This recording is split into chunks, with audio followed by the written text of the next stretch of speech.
Hukumu ya kuipekua simu ya mwenzako ikiwa amekuazima au unatumia kwa jambo ambalo huna ruhusa kwenda sehemu nyingine.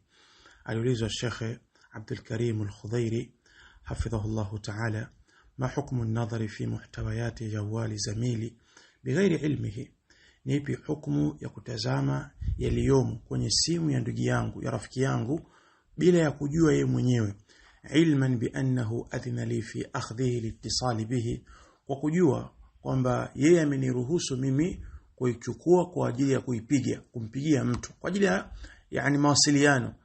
Mpigie fulani, simu yako haina pesa, basi tumia kwa simu hii.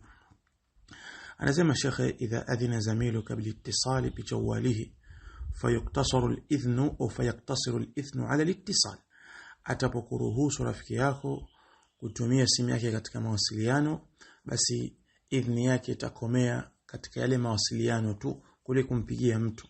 Wala yataadda dhalika ila an-nadhari fi muhtawayatihi, na wala halikiuki hilo katika kutazama yaliyomo kwenye simu, min ar-rasail, katika message wa ghairiha na mengineyo, illa biidhni, isipokuwa idhni yake.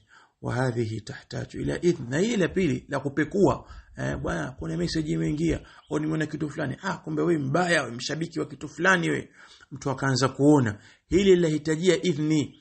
Amma idha nadhara fi hadhihi ar-rasail wa nadhara fi muhtawayatihi allati lam yu'dhan lahu au lam ya'dhan lahu bi ru'yatiha, فهذا مثل تسمع كلام الآخرين من غير إذنهم. أما atapotazama katika hizi message na akatazama katika yaliyomo katika simu ambayo hakuruhusiwa na huyu mtu kuyatazama mambo hayo, huku ni kule kujisikilizisha, yani kuyasikia na kuyapekua maneno ya watu wengine pasi na idhni yao. Wakati warada fihi alwa'id, na imekuja makemeo. Kwa hiyo mtu awe makini katika masuala haya. Wengi katika watu wanazembea na gomvi nyingi zinatokezea kwa mambo hayo, au mtu kumdharau ndugu yake au kumtia kitu katika nafsi yake kwa sababu ya hicho anachokifanya, kuwazimwa kitu hichi tumia zaidi ya matumizi yale. Allahu a'lam.